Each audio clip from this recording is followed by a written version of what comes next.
Looking for a job? Find those people. Okay, presenting Kevin Bottomley. Give him a round of applause.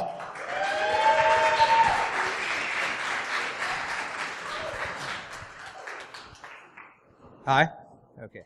Can you hear me? Does that work? Okay. Closer?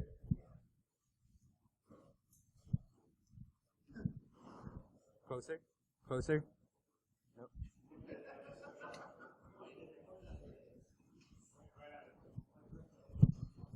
Sorry. There we go.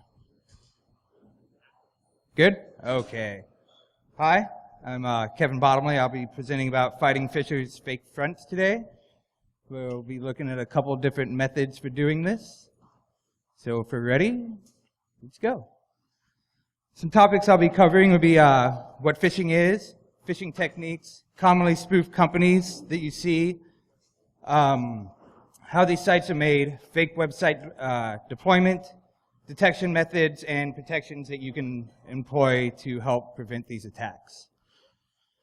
A little bit about me. I studied computer networking and information security at San Francisco City College in San Francisco with an emphasis on network security. I'm currently a security analyst here at OpenDNS, where I monitor and track various traffic patterns and other malicious attacks that go on across the internet. I'm also an avid rock climber and the proud parent of a 10-year-old black Labrador. So what is phishing? It's a form of social engineering where people try and garner the trust of the sender, or a sender tries to garner the trust of the receiver of usually a malicious email. It's an attempt to gather usernames and passwords and other credentials to use to log into various websites, and also an attempt to get credit cards or money and other various items. It's also for gathering personal identifiable information such as your address, your birth date, social security number, anything else that they can use to emulate who you are. And a recent estimate by the RSA at the beginning of the year put the estimated loss in December of 2014 alone at $453 million, which is a quite substantial amount of money. So a couple of types of phishing that we see is spear phishing, which is where the attacker will learn as much information about the person or the company that they're aiming to phish and figure out who works there, what they do, and send a targeted email that usually spoofs that it came from inside of the company to add more realism to the look of the email. There's clone phishing, which is actually what we're going to be taking a more extensive look at here in a little bit. It's basically where the attacker will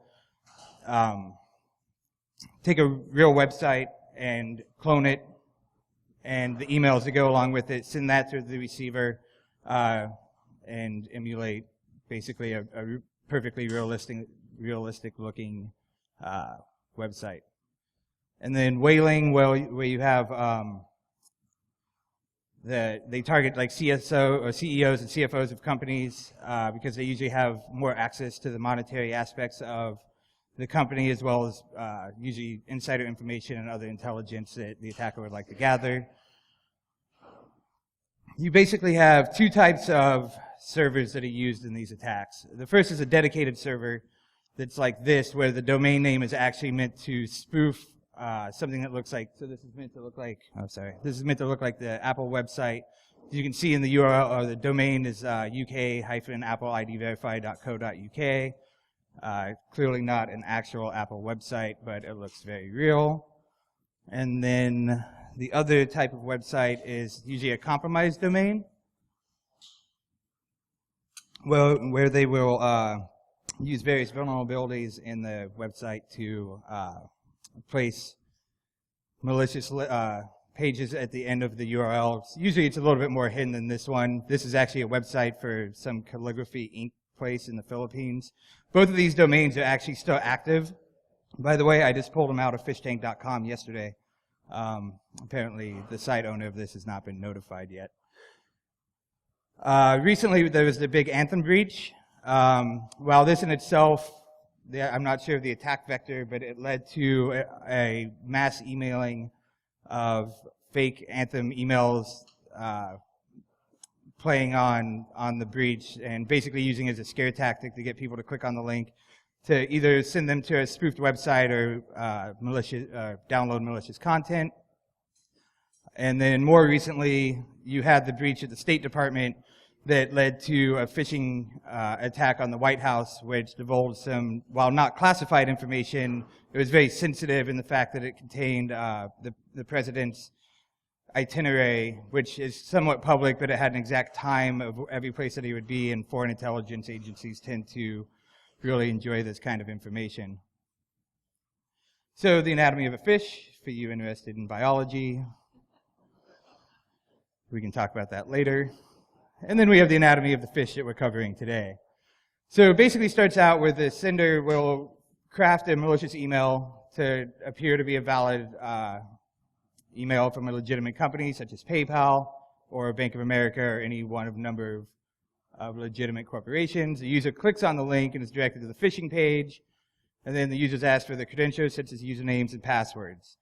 Now here's where it kind of splits off. Depending on the site design, the user can either be redirected through the use of usually PHP scripting, and then the credentials will be cached, and then they'll be logged into the legitimate site, or the user will be redirected to other pages that have been also crafted by the attackers to try and garner more information, such as the addresses and the birth dates, social security numbers, phone numbers and all that, which we'll see an example of here in a little bit.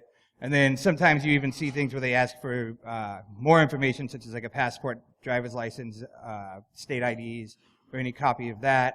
Then the criminals can use this for either their own personal gain, or more than likely you'll see it bundled as a package for sale somewhere on the deeper web for extremely cheap, like $5 gets you hundreds of people's information.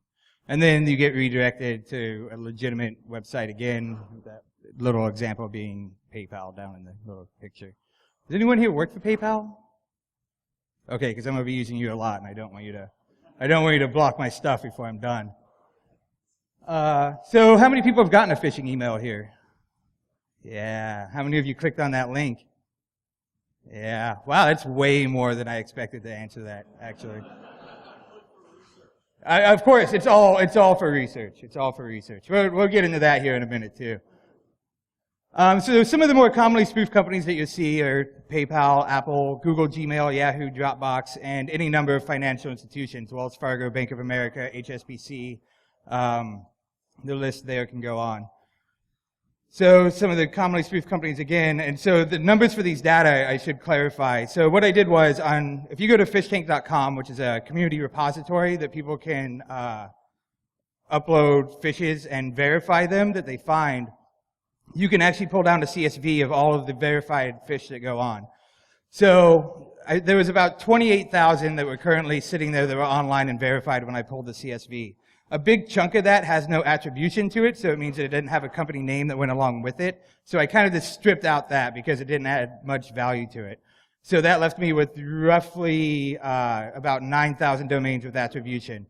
So I took the top 5, which is PayPal, AOL, this Post Italiane, which I believe is the Italian Postal Office, and then eBay and Google. So the 51% of PayPal is the 51% of the top 5 of those. And so the total of those 5 is 3,138, with PayPal accounting for roughly 1,600 of those. So just to give you an idea of where I got the number from.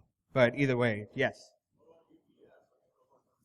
Amazingly enough, at least on the fish tank aspect of it, there weren't a lot of online verified fishes. Now, that's not to say, that there's not some that have been taken down. But that's just what the current online was from 4 or 5 days ago, I believe.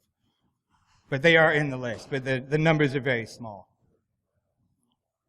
So how are these pages developed? The costs are relatively low. A server costs you about $5, and then to buy a name, if you choose to set up your own, costs you roughly another $10. So it's about $15. Usually it's not actually the fisher's money because he's already fished someone previously to you. So he's actually using your money to pay for his new stuff. And then a couple other, the commonly used tools are the social engineering toolkit, which the name is kind of self-explanatory. It's a toolkit for social engineering. It has a whole swath of stuff in it, from targeted phishing attacks to mass mailers. The list goes on. I've left the sorry. I put the link up there to be in the slide deck that I put out later. And then, how many of you have seen HT-Track in action? A few of you? Yeah, it's a pretty amazing tool. It's meant for offline web browsing, as they like to say, but it actually will copy a web page completely. It'll mirror all of the links and all the URLs and all of the CSS and everything else that goes along with it, which we're going to see here shortly in action.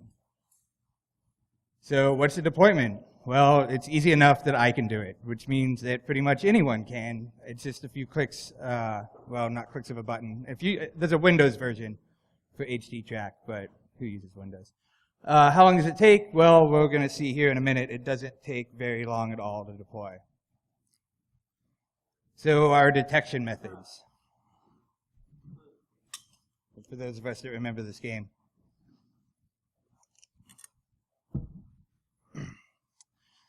So basically, we employ three main detection methods here, or employ three aspects of the detection method. The first is the ASN of the company. The second is the IP address or the net block that the companies use. And the third is using what's called natural language processing. The ASN is basically part of the autonomous system. So it's a collection of all the routing prefixes for all of the IPs that basically tells your computer how to get from point A to point B on the internet. And as you can see, if you go to the bgp.he.net website, if you just put in PayPal or any company, it'll give you a list back of basically every ASN and every net block that deals with that company. So it's a really good source of information for building up the data set that we're going to look at kind of here in a little bit. Internet protocol address kind of speaks for itself. It's basically a phone number for the name on the internet. So basically you don't have to remember that 67.215.92.211 is OpenDNS.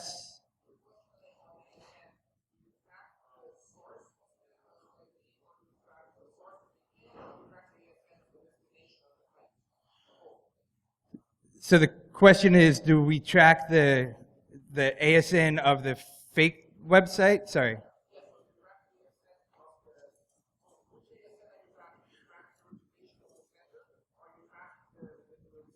We'll get to that actually shortly. But so basically, what you do is you backtrace from the initial domain and then grab its IP, and then you basically go and get the ASN from the IP. So you backtrace all the way back from there, which, yeah, is that?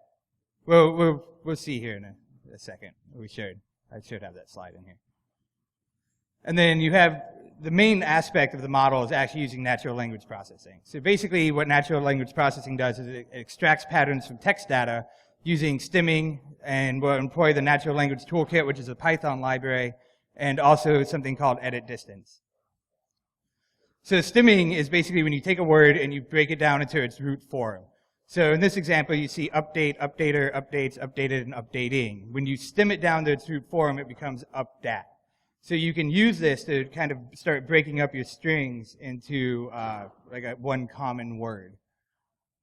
And then using the natural language toolkit, you can kind of see this, you know, in the example. You import the library, you create the stimmer, you put the words in a list, and then when you iterate over the list, you end up with updat, updat, updat, updat, updat for each one of those 5 words in the words list: update, updates, updater, updated, and updating. So you can easily figure out what the stem part of the string that you're looking for is for your data set here that we're using a little bit. Second thing that we're going to employ, I guess it's actually the third, is edit distance. So it's how similar to strings. And you can think of it the same way that like spell check and autocorrect work. When you start to type in a word and you mistype one of the letters, it'll be all like, do you want to make it this word instead? Because it assigns it a penalty score, which is basically the minimum number of editing operations it takes to change the string that you typed into the string that it believes that you want to actually type. And so there's actually 2 kind of numerical penalties that you can assign. The one that we usually employ is this one, where you have insertion, deletion, and substitution, with each one having a rank of 1 point. And then there's a Levenstein model, which assigns substitution the number of 2 instead of 1, but we use a really low threshold, so we're not going to cover the Levenstein model right now. So an example of the penalty assignment, right? It's assigned based on the number of operations needed to change one string to the other. So we'll take OpenDNS as an example for this. So when you try and change OpenDNS to OpenDMS, as you can see, nothing happens for the O, the P, the E, the N, and the D, but when you get to the N, it's actually being substituted for M, and then the S is the same. So by substituting the N for the M, you assign it a penalty score of 1, because it took one operation for the string to change. Going a little bit deeper, oops, a little ahead of myself. When trying to turn intention into execution, you basically delete the I, you substitute the N for the E, you substitute the T for the X, the E doesn't change, you insert the C, where the asterisk is up there, and then you substitute the N for the U, T-I-O-N, they're all the same, no change. You have a penalty of 5, so the penalty is greater. So, as I said before, we'll have a little demonstration here about what it takes to actually deploy one of these fishes just to kind of set. I kind of just made a video because it was a little bit easier.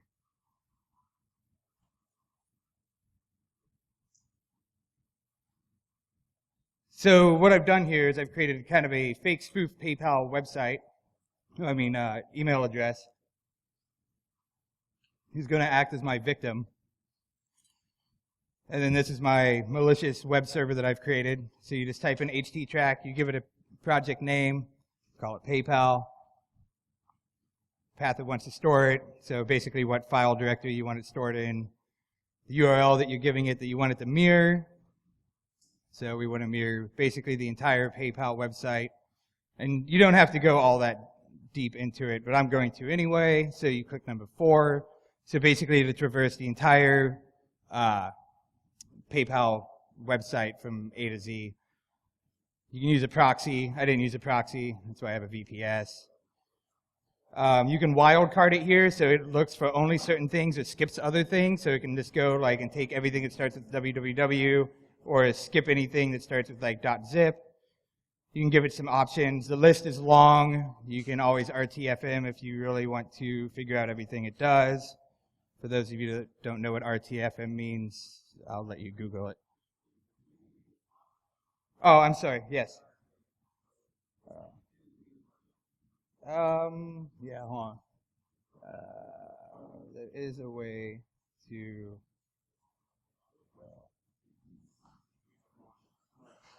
Oh, sorry. Yeah, he asked if I could.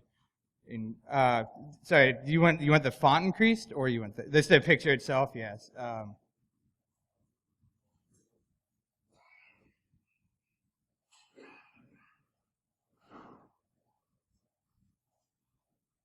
See if this might be a little much. Oh. One more. All right.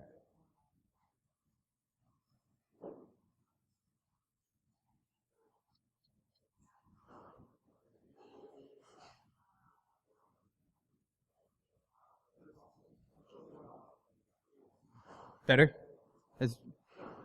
Sorry, it was a lot darker in my basement when I was doing this.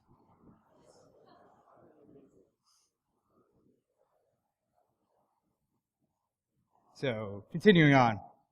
So, basically what happened back there was I started the crawler to go and crawl everything. And now I've switched over to the social engineering toolkit to craft the fish in itself. So you give it a send to email. So we're going to send it to my fake PayPal victim here, if I can type correctly.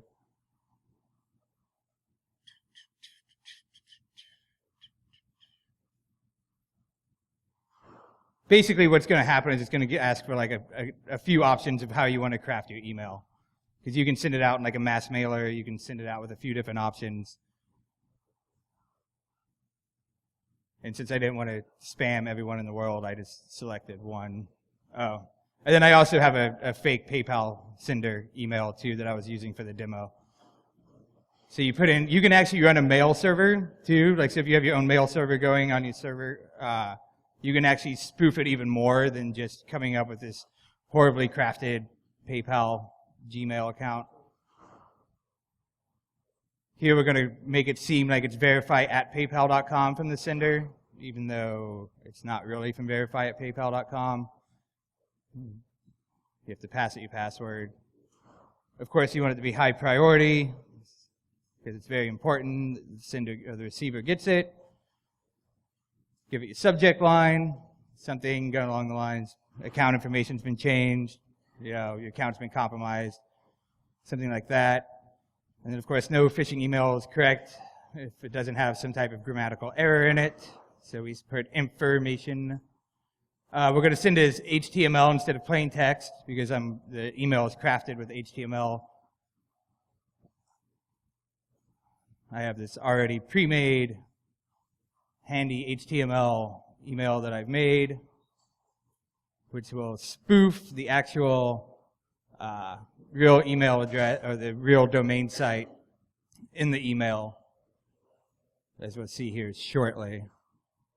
And that's just a little href on document stuff. Pretty simple, straightforward. Paste it, hit return again, leave it a blank line. Now, somewhere here. Oh. Yeah, so as you can see, like it says phakepaypalupdate.com. That's the website that I bought to use for my spoof. But then if you look down, it's kind of tough. It's kind of tough to see. But I'm basically spoofing that it's from verification-paypal.com, just to add a little bit more legitimacy to the email. Send it, and off it goes. Now, yeah, we're done there. So the other thing that you have to do in the meantime, which I probably should have done the other way first, but it takes a while for HTTrack to go and get all the stuff that you want. So now you have to go to the directory where you stored the files that have been downloaded from HTTrack, and then start copying them over to where the landing page will be for the link in the email.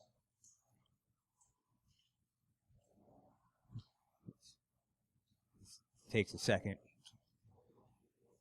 So usually what the attacker will also do is they'll have a crafted PHP page already ready to go, so that they'll take the main landing pages, and then they can have kind of a man-in-the-middle aspect, so that when you get to the page that you're about to see here in a minute, when you click the log into the page, it'll basically man-in-the-middle your credentials, and it'll either send you to more web pages that they've crafted for more information, or just ship you off to the legitimate site.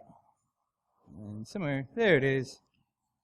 Verify@paypal.com. And it's kind of, yeah, you can see it. So as you can see, the link actually says verification-paypal.com, even though that's not where we actually end up, because we end up at fake PayPal or paypalupdate.com home.html. But it only took about 6 minutes from inception to deployment. And then, of course, there's a couple other steps that go on with it, like I was talking about, like the PHP pages that would be, basically you would just change the way that the document sends you from the actual PayPal source code, and then you would change it to your own pages that are also stored in the same directory down the line.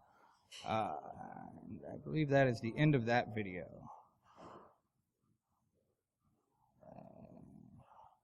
So it's really simple to make one of these web pages. Yeah.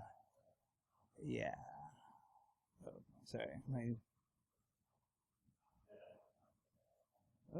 Uh-oh. There we go.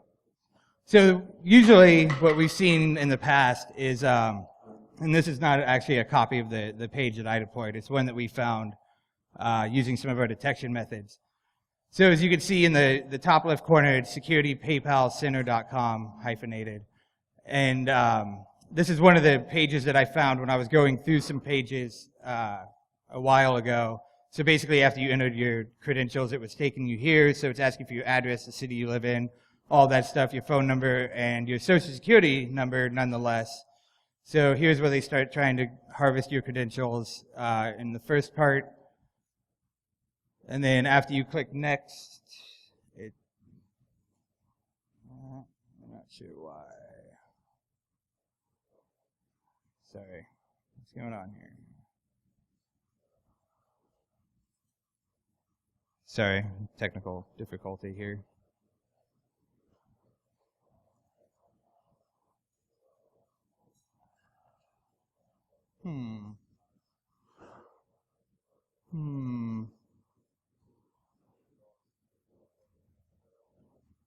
What is going on?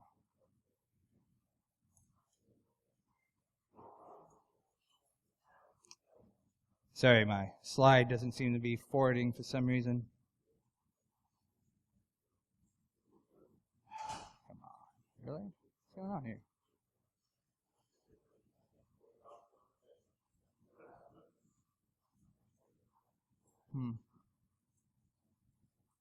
Oh, are we fixed?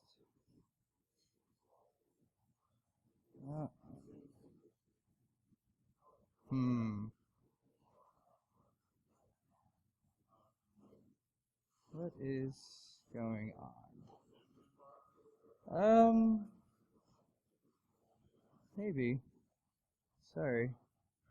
This always happens.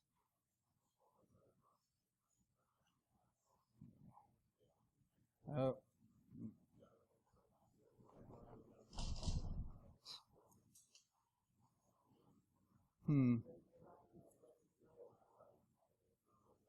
Huh? Yeah, it's my next option here.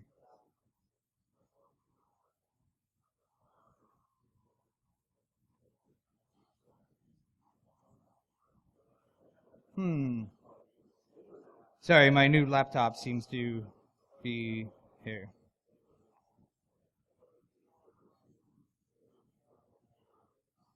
We'll just start over.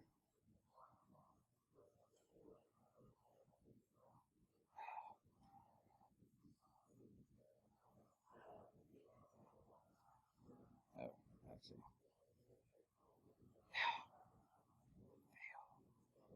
Fail.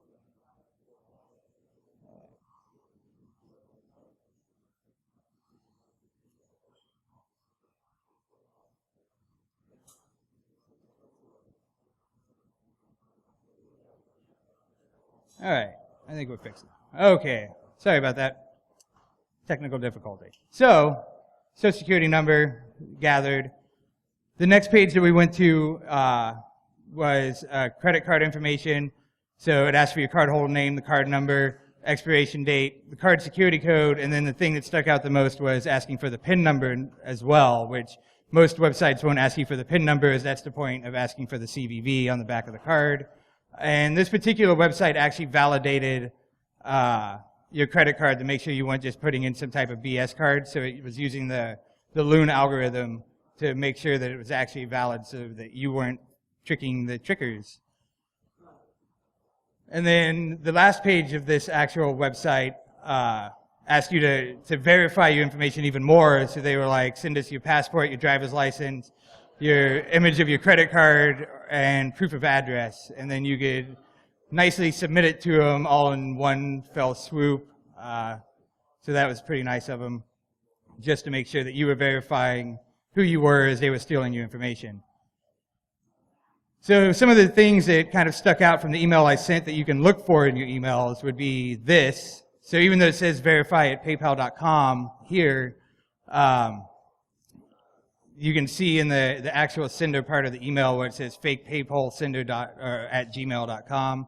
That sticks out. The fact of the fake web page that doesn't have any HTTPS involved here, so none of the information that you would pass to it would be encrypted. And PayPal will obviously have their SSL cert and will have encryption going on. So what else? Actually, here I'm going to.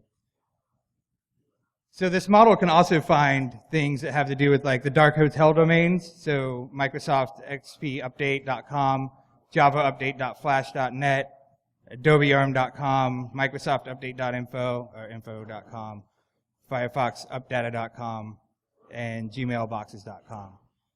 I actually have, so you might be wondering like what you can do to kind of help catch this stuff in yourself with the model. So kind of what we do here at OpenDNS is we have the same a model deployed because we see so much traffic at like 50 billion requests a day or somewhere in there. So we're able to actually sit there and watch for these kind of one-off domains. So what I did in the process, and hopefully I don't break my machine again, was I've also deployed my own DNS server that I basically pointed a bunch of traffic to. And one of the things that was pointed, so when that link was clicked, it actually resolved around the DNS server that I had deployed. So using the model that we use at OpenDNS, looking for the editing distance and the stimming, you can actually go through. So I have this log file somewhere.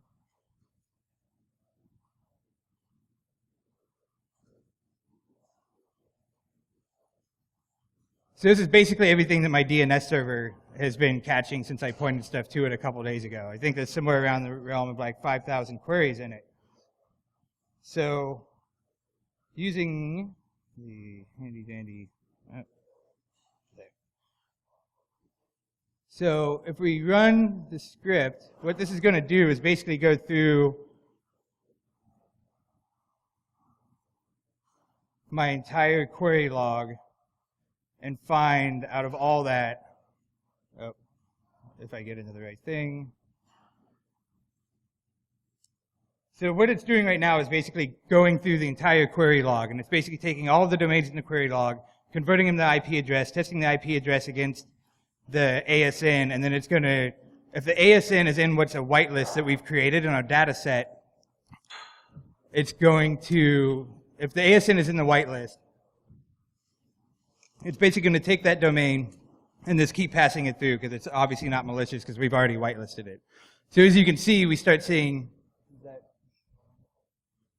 kind of hard to see. Oh.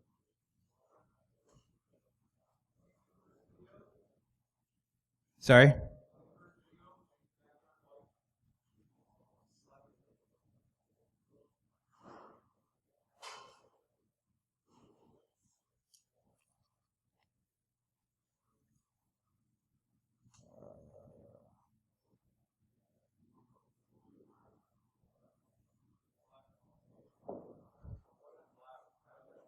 White on black, or black on white. It doesn't matter. I'll take anyone's suggestion. Let's see. So you can tell that I've actually, well, you can kind of tell, that I actually ran this quite a few times. So out of like the 5,000 domains that are in the query log, it's basically just parsing out, why is this white on?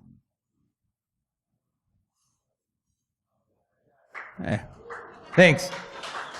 Sometimes I play with computers.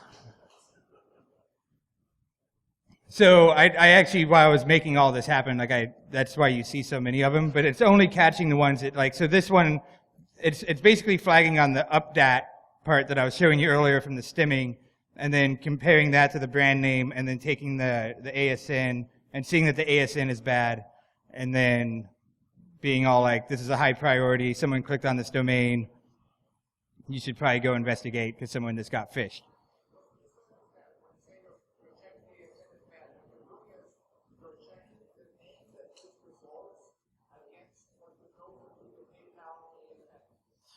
So the question was, I'm checking to make sure that this domain doesn't match the same ASN as PayPal's ASN. Yes, that's exactly what is going on. It's basically, it's going and it's figuring out the exact IP address for where this domain sits, and then it's taking that and running it against what the Pi ASN library, and then it's converting that off of the BGP tables to figure out the actual ASN, and then it's taking that and then testing that ASN against a known bucket list that we have set up of so basically you go through and you make a table of each, so Google has its set of ASNs, Google has its set of ASNs, and on down the list. And so once you compile all of those ASNs, then you can just bucket them. And then if it's in that list, it can just automatically push it through, and you're not using the resources it takes to, to even check it. Because you've already, the odds of a fake PayPal domain being on PayPal's ASN are pretty much next to none. So we don't even need to query that. So if the ASN is in the whitelist, then we just keep going to the next one. So since this one, since it was, the stimming happened, the editing distance happened, so it was penalized, the ASN was wrong, that's how it gets flagged. So that's how people in a network can actually make it a little bit, since we have so much data, like it's easy for us to see this, but like usually smaller companies don't see the amount of data we have. But it's really easy to go and deploy, like I think I built this DNS server for $5. So depending on how much you need it to scale, you can give it more RAM, more hard drive space, and all of that. But definitely make sure that if you're going to build one for your own company, you set up the access control list, because next thing you know, you'll be participating in a DNS amplification attack if you don't. Just a word to the wise. So let's see if I can not kill PowerPoint again. Come on. It doesn't work very efficiently, does it? I'm just going to kill this.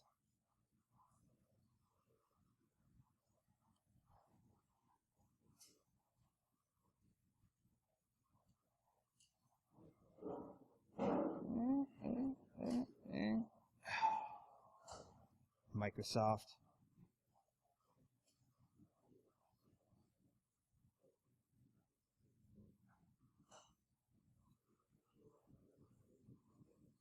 Sweet. Okay. So that's basically the same model that I used to find the fake PayPal domain in the query logs there. It's the exact same thing that we use to find other threat attacks. So like I was saying earlier, the dark hotel domains, the APT1 domains, this works all across the board and not just for phishing. So you can use it to get a lot of insight into pretty much any attack or any malicious URL that's on your network.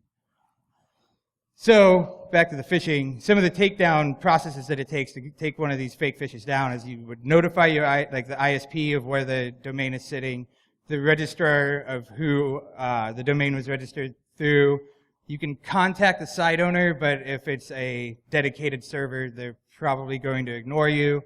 And then you can also contact Microsoft, Google, and Mozilla, because they'll put it into their browsers, so when you go and visit, it sends you that big red, this is a phishing page,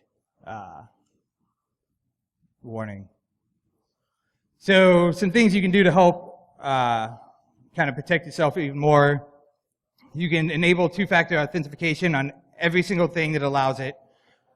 Check for HTTPS in the URL bar. Use password keepers like LastPass and KeePass. This allows you to use different passwords across every different site you go to, so even if one of your sites is compromised, the odds of them compromising another one are next to null. And then by comparing the ASNs, the IPs, the WHOIS, and the natural language processing for the site validation. And lastly, don't click on random crap, because that's the first vector. Questions? I know. Yes. Go ahead.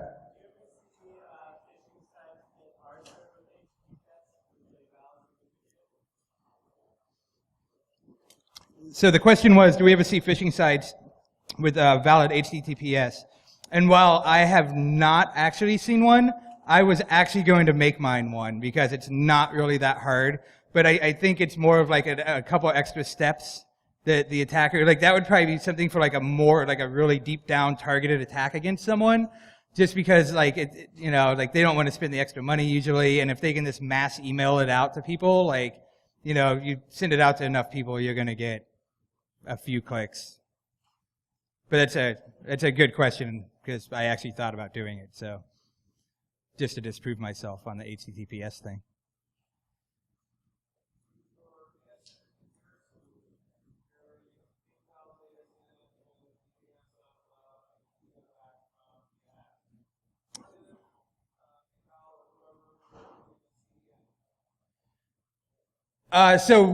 So that's part of building up the training set for the model. Is like sometimes you will get like a random like FP in there. It's bound to happen, and then so you have to go and investigate it a little bit more. That's where a little human interaction comes in. But it does happen, and then you just add it to the whitelist and figure out if it's actually like a legitimate PayPal domain before you do that.